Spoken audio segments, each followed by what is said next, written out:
Good morning, dear all students. I am Dr. Indermal Goyal. Today we will discuss one of the most important concept related to dissolution of a partnership firm. That is application of Gardner versus Murray rule. This rule is applicable in case of insolvency of a partner. What do you mean by insolvency? When a partner of the firm has withdrawn more amount than the total amount of capital he has invested and he is unable to pay or return the amount of capital overdrawn by him, or his personal assets are not enough to meet out his all personal liability towards the firm.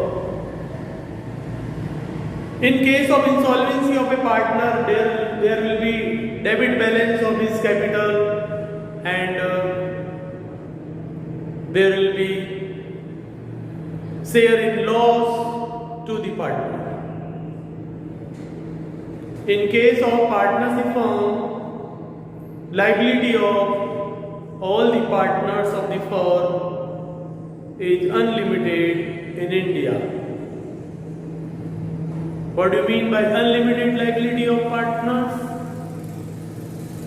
When the personal assets of the partners can be used for payment of all the firm's debt, then it will be considered as unlimited liability. Generally, all the liabilities of the firm is paid out of the firm's profit and capital of the partner by selling price of the assets of the partner and firm, but sometimes the assets of the firm, the selling price realized from the assets of the firm is not sufficient. In such a case, the firm will be declared insolvent. If one of the partners is insolvent, then his personal deficiency or debit balance of his capital will be borne by the remaining partners of the firm. If 2 out of the 3 partners are insolvent, then the deficiency of the 2 insolvent partners will be borne by only one remaining solvent partner.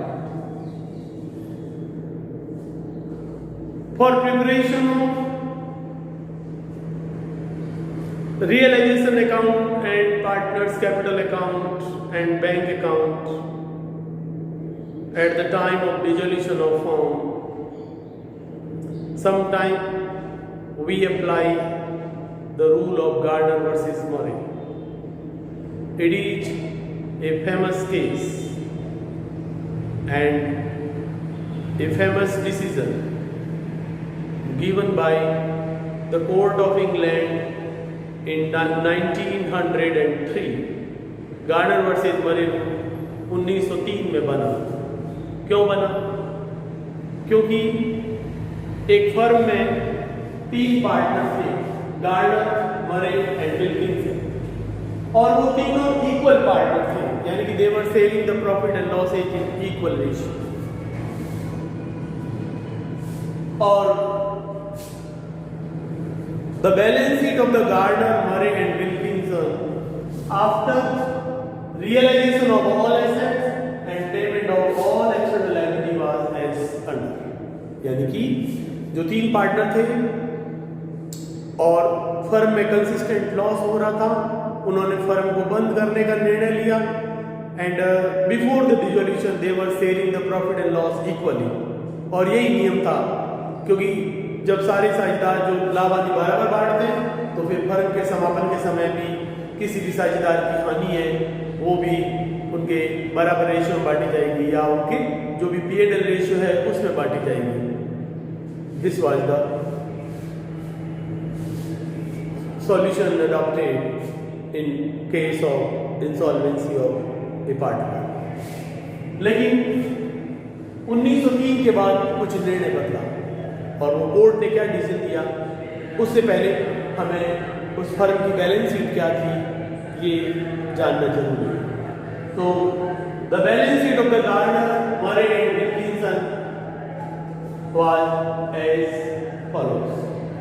Capital Gardner और Murray की amount pounds में लिखी गई है। England का case है, England की currency pound है, तो पाउंड में अमाउंट है, अमाउंट इन पाउंड। गार्डनर की कैपिटल थी 2500 पाउंड, मरे की कैपिटल थी 314 पाउंड। लेकिन सारी एसेट्स बेचने के बाद, सारी फर्म की लायबिलिटी का पेमेंट करने के बाद जो फर्म के पास में कैश इन हैंड था 1916 पाउंड। विल्किंसन का कैपिटल का डेबिट बैलेंस था 263 और विल्किंसन दिवालिया हो गया and he was unable to pay anything. Nothing could be brought in by Wilkinson. तो इसके अलावा विल्किंसन ने मतलब debit balance in the sense उसने जितना कैपिटल लगाई थी उससे ज्यादा पैसे फर्म से निकाल लिए थे और दिवालिया हो गया और अब वो कुछ रुपए देने की स्थिति में नहीं था। उसके अलावा जो सारी एसेट्स और लायबिलिटी को बेचने से जो रियलाइजेशन अकाउंट का लॉस आया वो 635 पाउंड का था। So loss on realization was 635 pound। तो अब प्रॉब्लम क्या थी?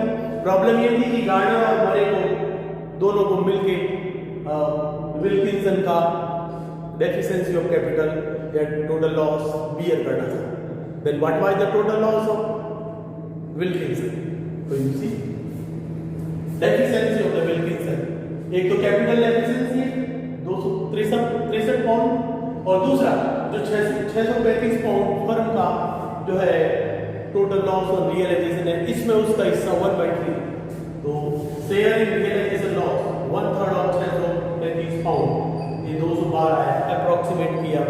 तो टोटल लॉस हो गया फर्म का, सॉरी विल्किंसन का 475 pound. Now what was the problem? Who will beer 475 pound loss, total loss of Wilkinson? Obviously it was to be borne by Gardner and Murray, but what was the problem? Problem ये था कि Wilkinson की ये total हानि gardener और मरे जो है अपने P&L रेशियो 1:1 यानी कि इक्वली बियर करे या उनके कैपिटल रेशियो में बियर करे। इस केस से पहले जब भी कोई पार्टनर दिवालिया होता था तो उसकी हानि की रकम जो है से साझेदार रिमेनिंग सॉल्वेंट पार्टनर जो हैं वो अपने P&L रेशियो में बियर करते थे। लेकिन इस सिचुएशन में क्या था कि जो कैपिटल थी गार्डनर की थी 2500 पाउंड ज्यादा थी और मरे की 314 पाउंड थी। अब गार्डनर और मरे में डिस्प्यूट हो गया। क्यों डिस्प्यूट हो गया? इसका कारण देखिए, जो 475 पाउंड का टोटल लॉस है विल्किंसन, इसको अगर आप गार्डनर और मरे दोनों में P&L रेशियो में बांटे तो वो इक्वली बांटेगा। तो विल्किंसन को कितना हानि बियर करनी पड़ेगी? 237.5 पाउंड और मरे को भी कितना रुपया देना पड़ेगा विल्किंसन के लिए? 237.5 पाउंड। अगर ये टोटल लॉस 475 पाउंड इन दोनों कैपिटल रेशियो में बियर करें तो कैपिटल का रेशियो 2500/314 होता है। अपन इसको कैलकुलेट नहीं करके डायरेक्ट टोटल करके भी निकाल लेते हैं, कॉम्प्लिकेशन नहीं बढ़ेगी। तो अब देखिए अगर ये 475 पाउंड कैपिटल रेशियो में बियर करें तो कैपिटल रेशियो कितना होगा? 475 पाउंड को गार्डनर को कितना देना पड़ेगा? गार्डनर की कैपिटल है 2500 अपन टोटल कैपिटल इन दोनों की मिला के 2814।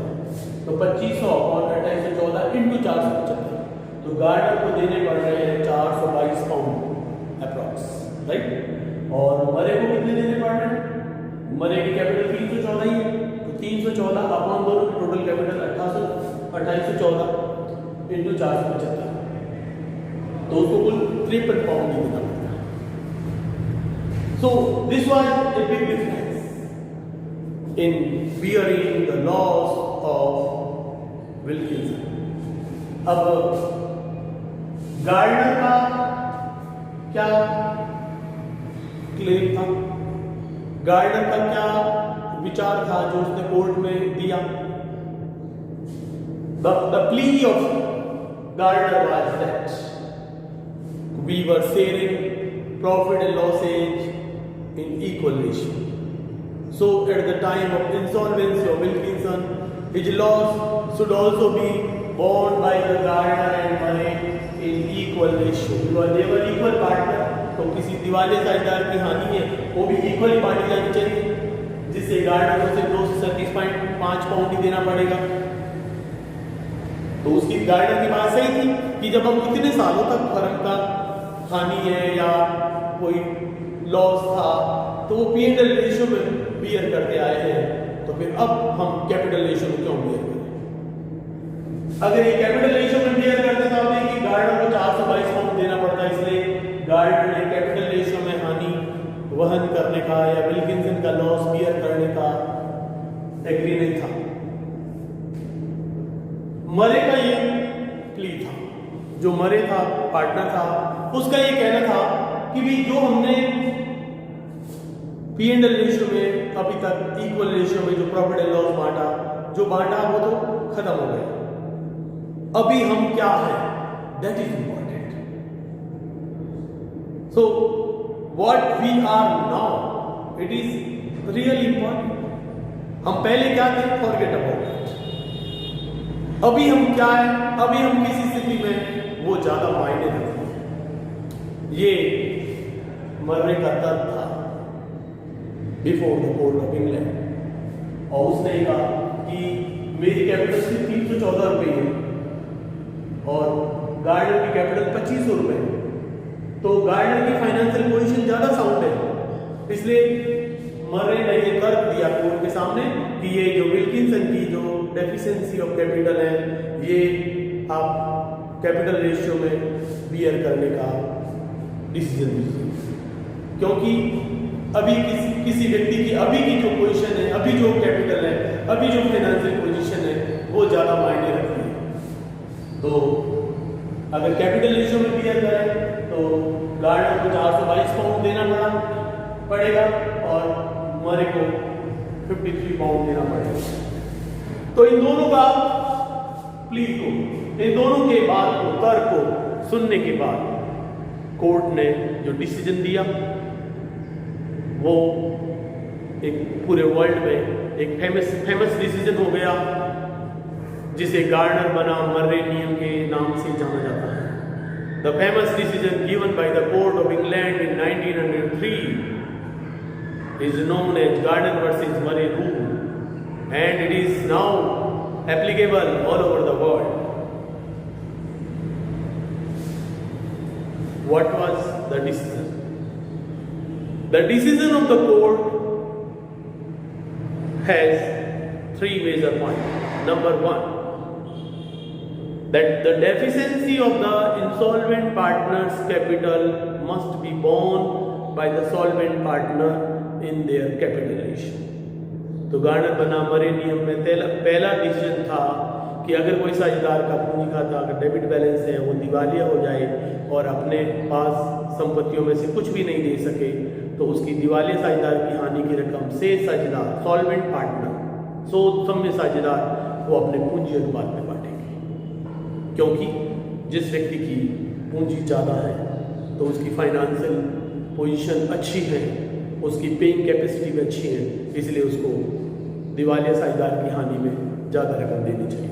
लेकिन कैपिटल कौन सी, अगर हमें कैपिटल रेशियो निकालना है तो कैपिटल रेशियो निकालने के लिए उनकी जो ओपनिंग बैलेंस ऑफ कैपिटल है उस ईयर की, उसमें जनरल रिजर्व फंड, P&L का डेबिट और क्रेडिट बैलेंस, ये सब एडजस्ट करने के बाद कैपिटल रेशियो निकालेंगे, except realisation profit and loss. Realisation का लॉस है उसको छोड़कर पार्टनर्स कैपिटल में जितने भी आइटम आते हैं वो सारे डेबिट क्रेडिट करने के बाद जो कैपिटल बनेगी उस कैपिटल का रेशियो बनाएंगे, यानी कि the latest capital should be taken for calculation of the proportion of capital to bear the loss of insolvent partner of the firm. तो पहला डिसीजन क्या था कि दिवालिया साझेदार की हानि की रकम से साझेदार पूंजी अनुपात में बांटेगा। दूसरा decision that a partner, a solvent partner who have debit balance of capital will not share in loss of the insolvent partner। यानी कि अगर कोई साझेदार जो दिवालिया तो घोषित नहीं हुआ है लेकिन अगर उसके पूंजी खाते में डेबिट बैलेंस होगा तो वो केवल अपनी हानि की रकम फर्म में लाकर देगा क्योंकि वो सॉल्वेंट है, लेकिन इंसॉल्वेंट की हानि में कोई हिस्सा नहीं देगा। और तीसरा जो इंपॉर्टेंट पॉइंट था कि that the solvent partner will have to pay their share of realisation loss in cash to the firm.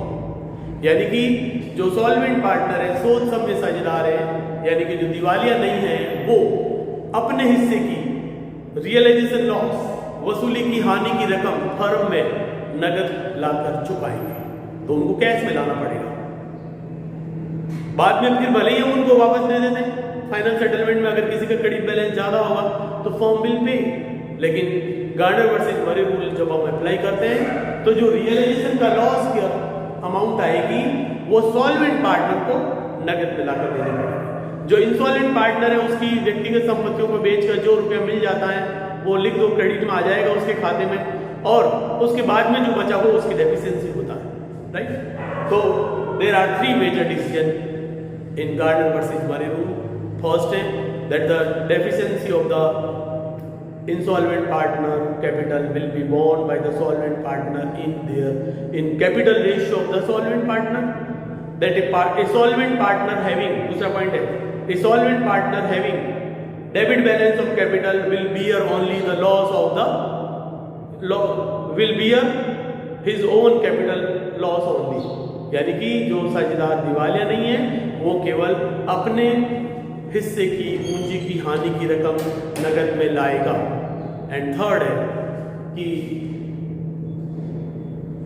All the solvent partner will have to pay their share of realisation loss in cash, यानी कि जो साझेदार दिवालिया नहीं है उन्हें firm में हानि की, अपनी पूंजी की हानि की रकम, रियलाइजेशन लॉस की अमाउंट कैश में लाकर देना पड़ेगा। तो ये 3 रूल है हमारे गार्डनर वर्सेस मरे रूल के हिसाब से। 2 नंबर का थ्योरी का क्वेश्चन भी पूछा जा सकता है, और जो 6 मार्क्स का हमारा बोर्ड में क्वेश्चन आता है उसमें उसको प्रैक्टिकली इंप्लीमेंट ऐसे किया जाएगा। बैलेंस शीट दे रही होगी, पार्टनर्स कैपिटल अकाउंट बनाएंगे, वहां पे हम लिख देंगे बाई बैलेंस बीडी, जिसका डेबिट बैलेंस होगा वो टू बैलेंस बीडी। फिर जो रियलाइजेशन का लॉस है वो तो P&L रेशियो में बढ़ेगा। हम जो बात कर रहे हैं ना गार्डनर वर्सेस मरे रूल की, it is only about the deficiency of insolvent partners capital. Loss on realization will be borne by the partner in their P&L ratio, but deficiency of insolvent partner capital will be borne by the solvent partner in their capital ratio. This is the point. अब India में इसकी क्या system है? You know, Indian Partnership Act was enacted in 1932. But there was no provision regarding the Gardner versus Murray rule. It was not even mentioned in the Indian Partnership Act 1932. Bharat में साझेदारी अधिनियम, अनुबंध अधिनियम 1932 में गार्डनर वर्सेस मरे रूल का कोई वर्णन नहीं किया गया है। लेकिन ये इतना फेमस है कि भारत में भी जब भी पार्टनरशिप फर्म बनती है तो समापन के समय गार्डनर बना मरे नियम लागू होगा कि नहीं, ये बात पार्टनरशिप डीड में मेंशन कर दी जाती है। और अगर आपका बोर्ड में जो क्वेश्चन आता है, एग्जाम में जो क्वेश्चन आता है, उसमें अगर ये लिखा हुआ नहीं हो कि एक साझेदार दिवालिया है तो उसकी हानि की रकम को किस तरह से सेटलमेंट करना है, तो अपन को गार्डनर बना मरे नियम से ही इसको सॉल्व करना चाहिए। तो this is about insolvency of a partner. I think you got all the point. Once again I am repeating. The Gardner versus Murray rule related to England. A firm in which there were three partners, Gardner, Murray and Wilkinson. तीनों partner equal थे. उनकी balance sheet जो after distribution of after sale of all assets and payment of all external liability, उनकी balance sheet जो थी उसकी position इस प्रकार थी. और विल्किंसन दिवालिया था, उसका कैपिटल का डेबिट बैलेंस था 263 रुपया और फर्म की वसूली की हानि में उसका टोटल लॉस में 635 पाउंड में उसका हिस्सा है 212 पाउंड. उसका टोटल एफिशिएंसी थी 475 पाउंड. अब इस 475 पाउंड को लॉस को गार्डनर और मरे को बियर करना था. और अगर ये P&L रेशियो में बियर करते तो 237.5 रुपए बियर करने पाउंड बियर करना पड़ता. और कैपिटल रेशियो में करते तो 422 पाउंड और 53 पाउंड बियर करना पड़ता. और ये जो डिफरेंस था, this was the reason of dispute between Gardner and Murray. और गार्डनर का तर्क था कि हम अभी तक P&L रेशियो में प्रॉफिट एंड लॉस बांटते हैं तो ये डेफिशिएंसी ऑफ विल्किंसन है भी P&L रेशियो में यानी कि इक्वली बांटी जानी चाहिए. लेकिन मरे का ये तर्क था कि जो है विल्किंसन की हानि है वो कैपिटल रेशियो में बियर करनी चाहिए, क्योंकि अभी हमारी जो कैपिटल है वही हमारी पेइंग कैपेसिटी है, वही हमारी फाइनेंशियल स्ट्रेंथ है. और मर्रे की बात को कोर्ट ने माना कि अभी जो स्थिति है वो ज़्यादा मायने रखती है.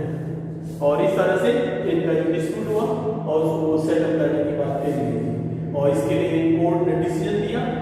तो decision given by the court of England in 1903, जबकि इनका ये डिस्प्यूट है वो 1900 में शुरू हो गया था. फर्म का समापन 1900 में हो गया था, लेकिन कोर्ट का डिसीजन 1903 में आया.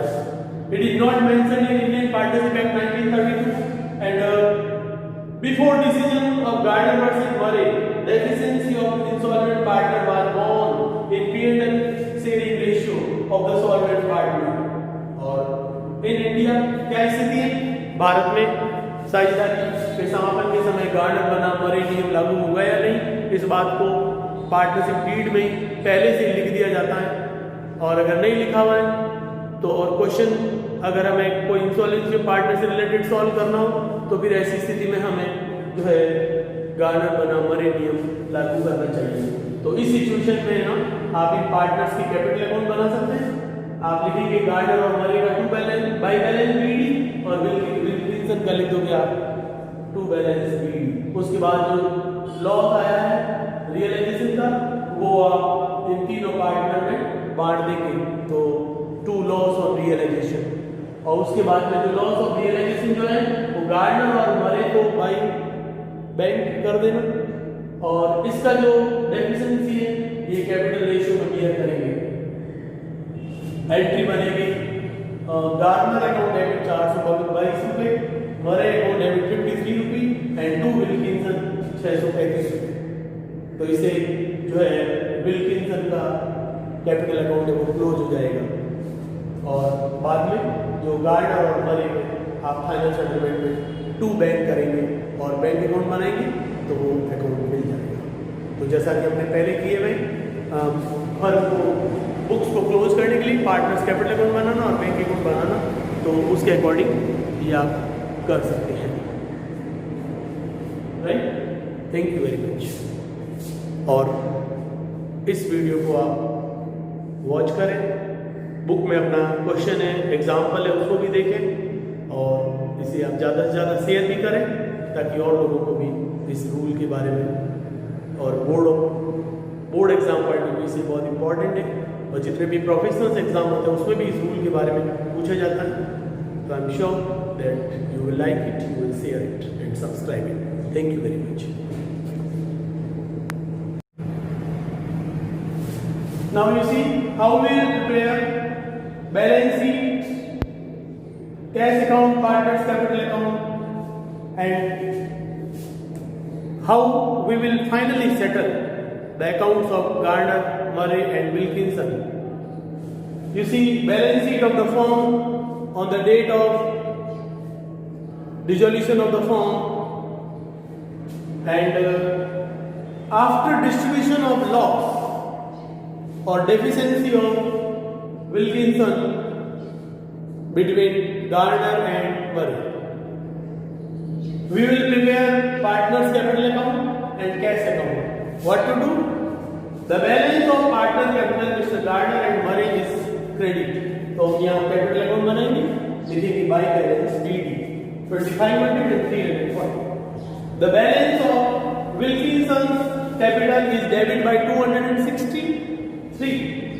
तो ये एसेट साइड में दिया तो डेबिट बैलेंस होता है, तो हम उसको डेबिट साइड में लिखेंगे टू बैलेंस BD और अमाउंट विल्किंसन की कॉलम आ गई। ये तो हमने बैलेंस नोट किया। फिर आप देखिए लॉस ऑन रियलाइजेशन 635 रुपीज था and gardener, Murray and Wilkinson were equal partner. तो क्या करेंगे 635 डिवाइड बाय 3 इक्वली बांटना। तो लॉस ऑन रियलाइजेशन है, रियलाइजेशन में जो है ना क्रेडिट साइड में आया, हमने एंट्री बनाई partners capital account debit to realisation. तो फिर पार्टनर्स कैपिटल में क्या आएगा टू रियलाइजेशन और लॉस। ये 212, 211 और 212। गार्डनर को मैंने 212 रुपये दिया, पॉइंट में आ रहा है, नियरेस्ट रुपीज में किया। मरे के अकाउंट में डेबिट में हमने 1 रुपया कम डाला है, तो राउंड ऑफ कर दिया है, कभी इसकी कैपिटल कम है ये मान लीजिए। और उसके बाद में हमारा गार्डनर वर्सेस मरे रूल का जो 3 मेन पार्ट है वो क्या है कि लॉस और deficiency of the insolvent partner is borne by the solvent partner in capital ratio. तो विल्किंसन का 263 तो था कैपिटल का लॉस डेबिट बैलेंस, और 212 रुपीज उसको शेयर ऑफ रियलाइजेशन लॉस मिला। 475 रुपीज उसका total debit balance of capital है। और ये विल्किंसन कुछ भी नहीं ला सका। Wilkinson was declared insolvent and he could not bring anything in firm. तो उसका टोटल लॉस 475 है। और ये 475 कौन थे? दोनों पार्टनर गार्डनर एंड मरे में उनकी कैपिटल रेशियो में बांटा। तो कैपिटल रेशियो में बांटने पर ये गार्डनर को लॉस बियर करना पड़ा 422 रुपये और मरे को जो है वो 53 रुपीज लॉस बियर करना पड़ा। कौन सा लॉस? टोटल लॉस 475 जो विल्किंसन का था वो इनकी कैपिटल रेशियो में बांटा 422 एंड 53 आया। अब उसके बाद में हमारा गार्डनर वर्सेस मरे रूल का दूसरा पॉइंट क्या है कि the solvent partner will have to bring their share of realised loss in cash. तो गार्डनर एंड मरे ये दोनों का क्रेडिट बैलेंस है, ये दोनों सॉल्वेंट है। तो ये दोनों लोग अपना जो रियलाइजेशन का लॉस है वो कैश में लाएंगे 212 रुपये और 211 रुपये। एंट्री बनेगी cash account debit to Gardner and to Murray. तो कैश का देखिए बैलेंस 1916 रुपये था, वो कैश अकाउंट में टू बैलेंस BD लिख दिया। फिर जो पार्टनर सॉल्वेंट है उनको रियलाइजेशन का लॉस नगद में लाना है, तो एंट्री होगी cash account debit to Gardner Murray. ये कुल रुपया हो गया। और अब after recording this transaction you see हमारी एंट्री बनी Gardner debit Murray debit to Wilkinson. तो Gardner account debit Murray account debit में टू विल्किंसन आ गया, और विल्किंसन अकाउंट में देखो हमने लिखा बाय गार्डनर एंड बाय मरे। इससे विल्किंसन का अकाउंट है वो क्लोज हो चुका है। तो विल्किंसन इज इंस्टॉलमेंट और उसका लॉस है वो गार्डनर एंड मरे ने बियर किया, उसका अकाउंट क्लोज हो चुका है। अब उसके बाद में आप देखिए फाइनल सेटलमेंट। तो गार्डनर की टोटल क्रेडिट साइड में 2712 और डेबिट साइड में ये दो आइटम है, तो डिफरेंस निकालिए। टू कैश बैलेंसिंग फिगर्स आ गया 2078 2712 माइनस 4 212 एंड 422 घटाया तो to balance to cash balancing figures आया। अभी अपनी नाम है बैलेंसिंग फिगर है राइट। और ऐसे ही मरेगा क्रेडिट टोटल 525 है और डेबिट टोटल है 211 प्लस 53। तो 525 में से आप ये घटा देंगे 264, तो डिफरेंस आया 261। ये इसको फाइनल सेटलमेंट में फॉर्म पे करेंगे। तो when the firm will pay in final settlement to the partner the accounting entry will be Gardner account debit Murray to cash. तो कैश अकाउंट में क्या आएगा by Gardner and by Murray. And now you see the total of both debit and credit side of cash account is equal. So this is closing of dissolved firms capital account. Balance sheet दी हुई थी और इस case में realisation account बना हुआ ही था। Realisation account कैसे बनाते हैं वो हम अलग से पूरा डिस्कस कर चुके हैं, बट इस केस में क्या था we are discussing Gardner versus Murray case and in this case the situation was given after sale of all assets and payment of all external liability. So हमें इसी पॉइंट से यहाँ शुरू करना था। तो ये बैलेंस शीट थी और उससे हमने कैपिटल अकाउंट और कैश अकाउंट बनाया, और जो विल्किंसन का लॉस है वो गार्डनर एंड मरे ने कैपिटल रेशियो में बांटा, और विल्किंसन दिवालिया था, वो कुछ भी नहीं ला सका, तो हमने उसका अकाउंट को क्लोज करने के लिए एंट्री बनाई, Gardner account debit Murray account debit to Wilkinson. तो Gardner and Murray to Wilkinson, Wilkinson में by Gardner account and by Murray वो आ गया, और इसका विल्किंसन जो दिवालिया का इदारा है उसका अकाउंट पहले क्लोज हुआ, ठीक है। और उसके बाद में जो है फाइनल सेटलमेंट में रिमेनिंग पार्टनर गार्डनर एंड मरे को जो बैलेंस ऑफ कैश था वो उनको पे करा गया, वो पेमेंट की राशि इधर दिखा दी।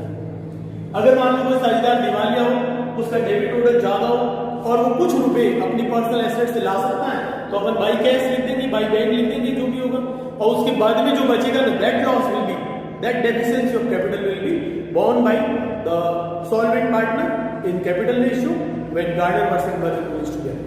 So now I think it's clear, and if you have any doubt, you can call me. Thank you very much for watching this video.